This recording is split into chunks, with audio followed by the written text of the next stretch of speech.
Hello and welcome to the latest Science and Sport podcast. I'm your host, Matt Solomon, and today I'm delighted to be joined by Giles Potter. So Giles is a former strength and conditioning coach turned PE teacher, where he teaches at St. Peter's R.C High School in Gloucester, which makes him the perfect person today to discuss how S&C can be integrated into physical education. So without further ado, it's time to welcome Giles onto the show. So Giles, welcome to the Science and Sport podcast. It's a pleasure to have you here. Great to be invited. Very excited to talk about S&C in education. Absolutely fantastic. So can you give us a quick introduction as to who you are and what you've been up to until now? So my name's Giles Potter. I work in St. Peter's, Gloucester, a secondary school, 11 to 18, with a really proud legacy of physical education, elite performance, and more recently we've really been trying to get the participation levels up as well, as still focusing on the elite end.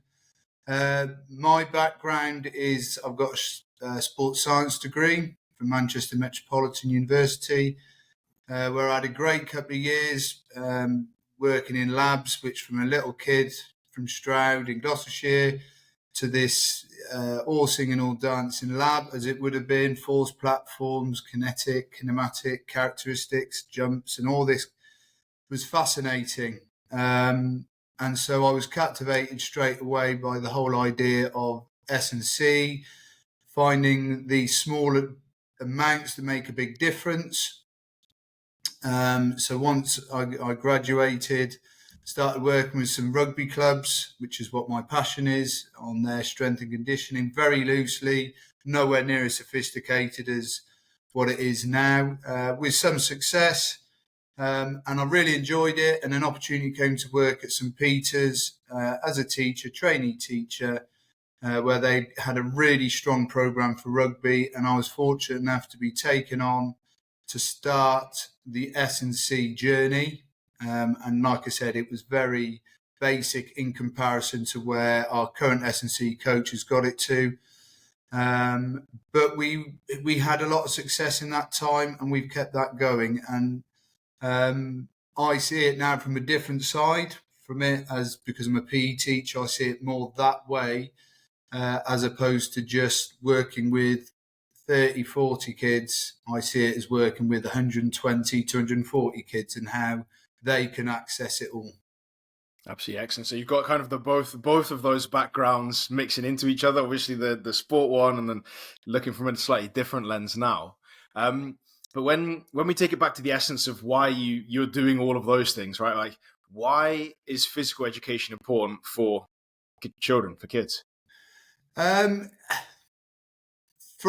an educational point of view, the healthier physically, mentally, socially a young person is, the more connected they are to a school, the more likely they are to attend. The more they attend top class lessons, the better their educational outcomes, and therefore their potential to have high earning. And you very rarely, or in the majority, and certainly in our context, find kids who come running through a school gate to go to a maths room or go to an English room.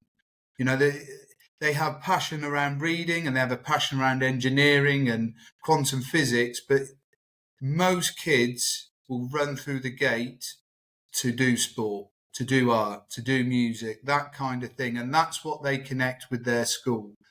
And as a school, you want a USP. And St. Peter's, our USP has always been our sport, our art, our drama. So the more we can do that, the greater their attendance, the greater their outcomes. And then just from a health point of view, we know there's an obesity crisis. We know how that can be draining on the NHS and how easy it is to fix. There is temptations with the garages selling 2-for-1s on gallons of Monster and all that junk. So we know the temptations are out there, and our job is to educate them that there are alternatives out there. And when you see, young people drinking that stuff, I find it very sad. But equally, when you see young people turn it away and pick up a healthier version, and just talking to each other about it, engaging with each other, because that conversation started in physical education lessons or food technology lessons, then that really is, job well done, I would say. Absolutely excellent. And obviously that kind of leads into like long-term health as well. How do you think the strength and conditioning with that physical education can then lead to longer term health benefits? Is there a role for strength and conditioning within that system?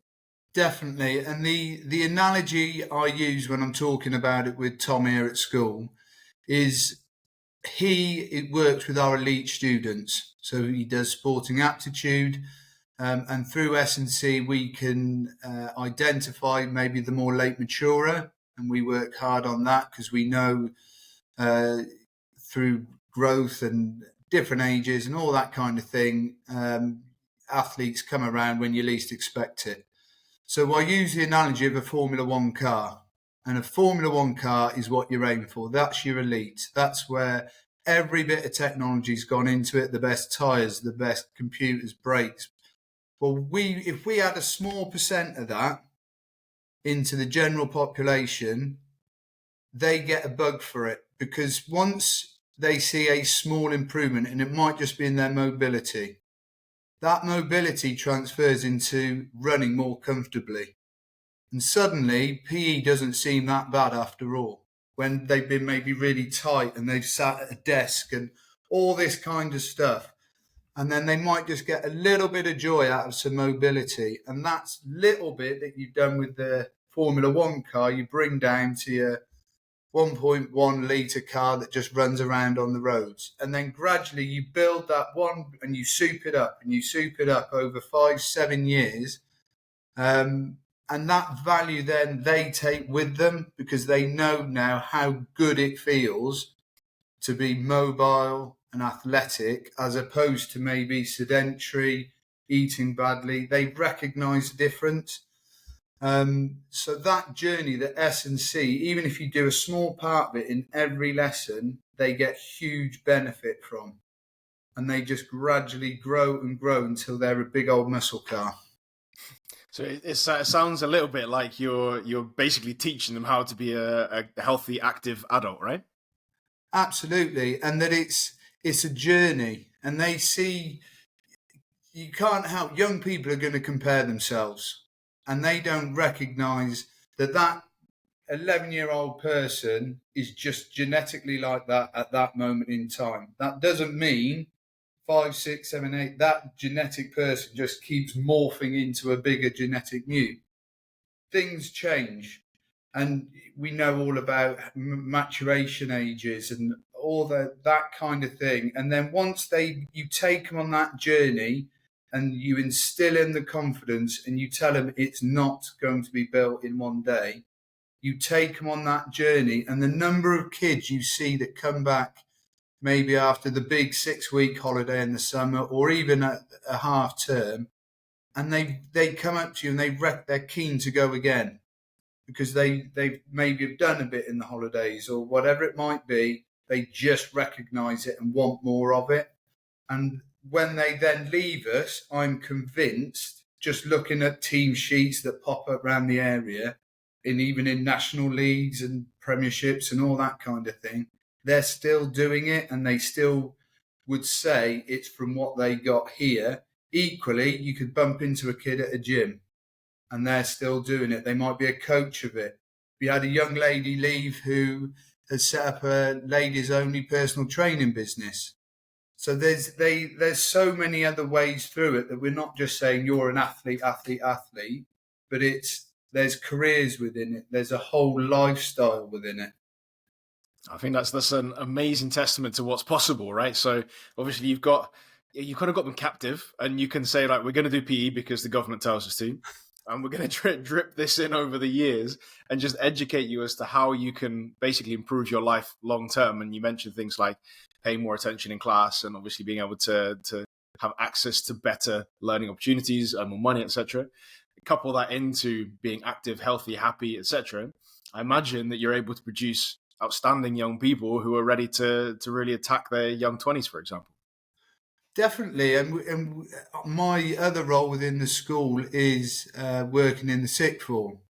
So I'm ahead of year with, they come in at year 12, and then we've got to get them to the destination they want to go to. And one of the things that's becoming more apparent to whether it's an employer, an apprenticeship provider, a university, is they want the rounded person with a breadth of interests. So again, we have people, and a young lad left 2 years ago, plays for Gloucester in their academy, but the university he wanted to go to was so keen on him, they helped him with bursaries and funding it and that kind of thing. So it's shows the breadth of this person who wants to go and study medicine, but his rugby is very important to him, and it can all be married together. And then you get other people who would just leave, not to do necessarily a sport-related course, but they can go to these interview processes, which can be quite lengthy, particularly for your Oxbridges. The higher apprenticeship routes can be quite, you've got competition for 200-300 people.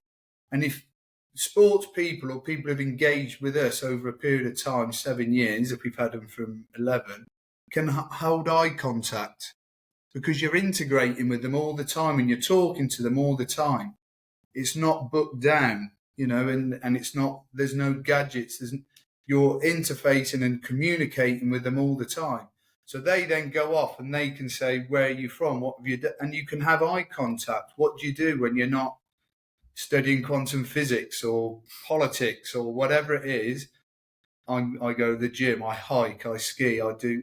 They've got this rounded personality that they can communicate because they can hold eye contact because we get them working in sport or in our PE lessons together, not just here's a ball, I'm working with these big kids and you little kids are over here. It's everyone together, this mixed ability approach, everyone together working collectively. And that, even though they don't realise it, it does feed into this idea that I can, I might have been this tall to start with, I'm now this tall that I'm left, I've got eye contact, confidence, I'm happy with the way I look, happy with the way I feel, I sleep well, drink well, all that kind of thing. Not a complete nerd that's a robot, but, someone who's unique and can voice their own opinions. And it's not just PE does that. Like I said, we're in a great school that has the drama, the art, and all the other things that goes on. But PE, that is a really important part of what we do.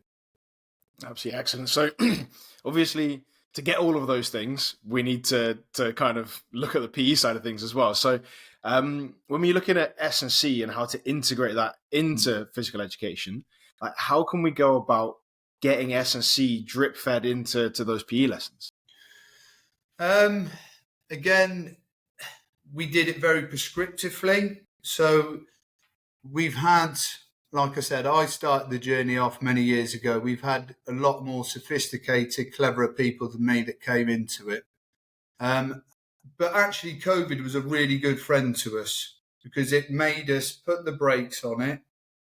Tom was able to really help us understand, like I said, going back to this Formula One car idea, and how can we get a small bit of that in there? So one way that we do it and has proven very successfully is the first part of every lesson, every student is doing the same thing.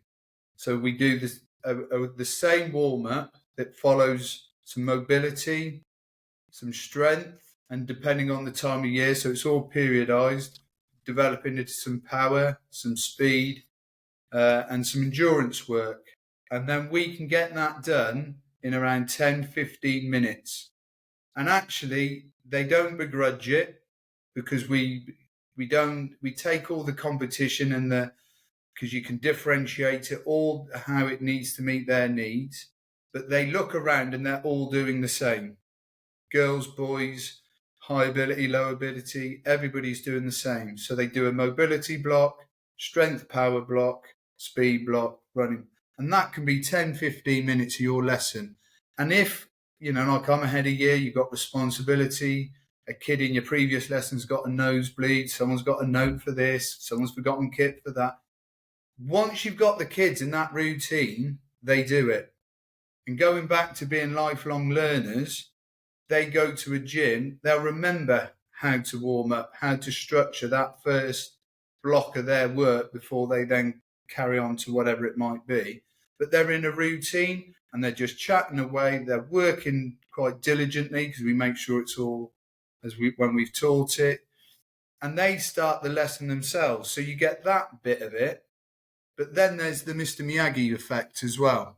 So you teach them stuff that they don't realise they're learning, maybe invasion skills and changing direction skills, by just saying, boys, I'm going to be a few minutes late, get a game of Bulldogs going. And there's S&C, right? And they've been told at primary school, I can't do Bulldogs, it's dangerous. You think, come on, it's Bulldogs, we've all done this. So off they go and they're mad for it. So you get, again, big kids, little kids, all mingling in together. You could have 60, 70 boys playing a mass game of Bulldogs and all these invasion skills that it's just fantastic. So you get all that. So there's a one way. And then the other one that we do, and we've taught it and learnt it as we've gone, is free running. So free running, because gymnastics, the prescribed, the artistic, didn't help anyone. Wonderful and phenomenal athletes, but it wasn't engaging for our students. So we've created free running. And before you know what they're doing muscle ups. They're holding planks. They're doing handstands. They're jumping. They're landing, changing direction. They're coming up with creative ways of using different equipment. And again, they engage and say, can we do this? Can we put that? And they come up with it themselves and they're on board and they're up there ready to go. You're not waiting for them to get them out of a changing room. So there's subtle ways that you can do it without saying today we're going on a cross-country run and it's sideways rain and no one wants to do it really. You can... Top of a hill, minus 10. Up the hill, I'm going to have a coffee. You'll sign the changing rooms like this. Cheers. And you can find ways that makes that fit your school and your context that you can do. We let kids use particularly our basketball sports hall. And when you look at it looks like a health and safety nightmare. If you had a high-vis jacket, you would hate it. There's loads of games going on, but you get, touch wood, very few injuries because they're evading each other, they're looking up, and it's just playtime. It's just play. But they love it, and you get kids in there, and they got a full sweat on, and then they go off to a maths lesson. Brilliant, absolutely excellent stuff. So, as an S&C coach myself, obviously my brain's processing, trying to work out what I can take from this as well. But what do you think then that strength and conditioning coaches can learn from the education side? So, from teachers who are obviously planning these things, they have a way of teaching. There is a lot of science behind how to teach certain skills. What do you think that S&C coaches then can learn from PE teachers? I think, and I don't mean this disrespectfully when I say this, because I love sitting with Tom. I love sitting with people like you, listening to it and learning. So I'm an absolute S&C geek. But what I would say is sometimes there's a language that needs to be learned to demystify everything. And sometimes S&C and the more scientific ends of any industry can become quite language heavy, terminology heavy, geek, jargon. And if you just Bulldogs, someone might call it some game that involves cutting and curve running and all this. They don't need to know that sort of jargon around it. And as teachers, we take them on a story and take them on a journey. And I think that's what we're good at. But where we can come together with the S&C world is learn and staying up to date with that knowledge. Because like I said, I was very, when I started it all up, 4 sets of 10, whatever's in the mirror gets pumped, and then we're going to do some sprints. but it's far more periodized, logical. So we get that from you, which is fantastic. But we can take kids on a journey and engage them with a language that demystifies it all. And I think that's perhaps where most S&C coaches can come in and learn from us. And that way, I do think it becomes more engaging for the young people. And how do you think that coaches can best go about doing that then? Because obviously, so that sounds great. I want to go and do that. How am I going to go and take myself from today, day one, through to a journey where I can then speak in that colourful language, or take those kids on a story through movement? I think how to do it, you just work closely together. Me and Tom's, I talk about Tom, he's Tom Green, our S&C guy. He's very, very open, and he is fantastic at mentoring some young S&C coaches with Gloucester University. But they're quite rigid. They don't listen and recognise that he's got to be different. And again, I mean this respectfully. Sometimes S&C is an elite thing, and it is. The first thought of S&C coaching is it's elite, and its endpoint has to be elite. And again, we talk about that at school, that we won't get every kid through our elite program to be a full-time athlete, but so we look at the careers options and avenues, exit routes out of it. So sometimes you just got to park that ego and know it is a journey for those people, and you've got to listen to the way people talk. And that quite often is, I'll go and listen to PE teachers in St. Peter's. I'm going to go and listen to teachers now in another school down the road, and listen to, and you get your network of teachers together, and because that's what I do. My best CPD is going into other schools, because I listen to my teachers, I listen to myself all the time, but I don't listen and see how other schools do it. And even if I think, well, I don't like that, don't like the way they do that, I've still got something from that. And so that whole language, like I said, cutting and all that, those kinds of terms, like one of Tom's is MDSA. No, I don't. That's multi-directional speed activation. You know, that kind of thing could be just, we're working on running mechanics. You know, it can be broken down so much simpler. But equally, I need to use language like that because I've got to engage the top end. So it's about meeting in the middle. But getting into schools, primary schools, how do the primary schools speak to their young people? How do they do it in grassroots clubs? Because our job here is participation in the first and then getting to the top of the pyramid. Absolutely excellent. So one thing you mentioned earlier was stuff like the free running, for example. I'm really interested to hear what a session is like in that kind of context. So can you walk us through how a session or one PE lesson might look then, including that kind of warm up that you mentioned, so the S&C part? How would that then lead into a free running type physical education lesson? So we're fortunate in that the head of department and the local network we've got with a gym club. So our gym, everyone will remember it, an old-fashioned sports gym, wooden floor, gave you splinters. Well, that's all covered up with a sprung floor, a gymnastic sprung. So we've got a fantastic base that's already very springy to give them any power to jump and move. So we're very lucky with that. Then we've got lots of soft box tops. So that fear of crashing into anything's removed lower down. We've got the big wooden kit. We've got frames that we can change the heights of. So we've got lots of fantastic equipment. To take you through the journey of a lesson, so we work through blocks of 6 weeks, and we work on the fundamental that everything starts with a good forward roll. So if you can get that orientation around a good forward roll, then that idea can turn into all sorts. And that good forward roll is better than a bog average, dangerous handspring over a really high box.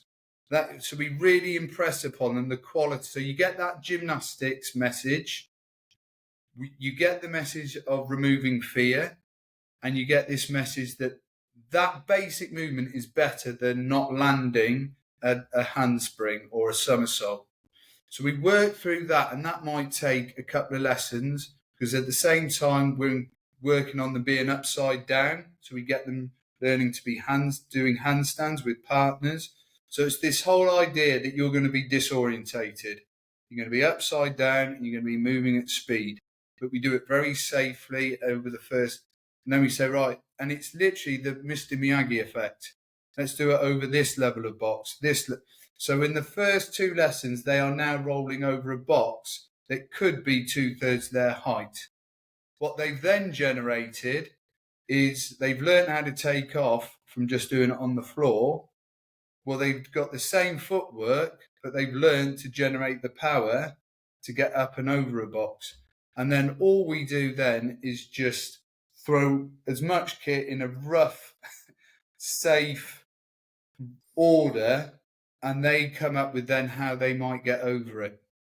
And then the higher they go, you're saying, right, remember how a handstand and a forward roll could go together, and you get the handsprings. And then we say, well, that's not enough just doing it on its own. How can you link it with something else? And then they go from that handspring, they orientate themselves, they've landed, we call it budge up, heels down, off, and then they link it to another movement. And this whole circuit then just evolves. But we're quite mindful that we don't have lots of cues. We don't want kids queuing. So you won't see anyone, 2 or 3 maybe, but we won't have big. So we make sure there's lots of stations of all the same thing. And then by the time you finish that 6-week block, they are probably on the move, ran the circuit for 20-25 minutes. So they've had a really good dose of aerobic energy, aerobic work, plyometric work, strength work, without realising just how important it is. And one last thing, which, you go back to how it can all be linked together. We are very good at how each sport transfers from the other. So when we do our free running, we are constantly linking it back to how it might help them slam dunk. So if you've got a basketballer who thinks, what's the point of all of this, but I'm going to be better at slam dunking, they're in. The football, the very precious footballers who say, I can't do anything else. Right, well, you're going to head the ball better and score goals like Ronaldo. They're in. And you channel that narrative as well, which is really important, which I think S&C people could do as well. Going back to that previous point, is the narrative of how it's going to help in your sports, even if it doesn't look or feel like your sport at the time. Because we get that, my kid can't do weights, my son can't do this, my West Brom have told him not to, come on. If you're stronger, you're more resilient to injury. Trust us. You get a better relationship that way. Absolutely excellent. So, Giles, massive thanks for your time and effort today. It's been a pleasure talking about it, and I really enjoyed it. So, is there anywhere that people can find a little bit more information about you and what you're up to? You can find me on Twitter, gpotter7, at gpotter7, or you can follow us here at St. Peter's at St. Peter's Sport through Instagram. Absolutely excellent. So, Giles, massive thanks. It's been a pleasure talking, and I look forward to speaking again soon. Thank you very much, Matt. It's great to be here. Cheers, mate. Bye. And that's it once again. A massive thanks to Giles for all of his hard work on today's podcast. I really appreciate it. I'm sure you do at home too. Before you leave, I want to point you in the direction of the Science of Sport Coach Academy. The Coach Academy is an overgrowing library of sports science courses, which are broken down into bite-sized chunks. So if you've enjoyed today's podcast and you'd like to get some more great sports science information, you can get yourself into the Coach Academy completely free for the next 7 days using the link in the show notes. And what's more, every time you complete one of the courses, you'll get a certificate of completion, which can prove your ongoing education. And if you've enjoyed today's podcast, it'd be fantastic if you could recommend us to a coach, a colleague, an athlete, or a friend. That means that we can keep bringing the best possible guests and best possible content. And that's it.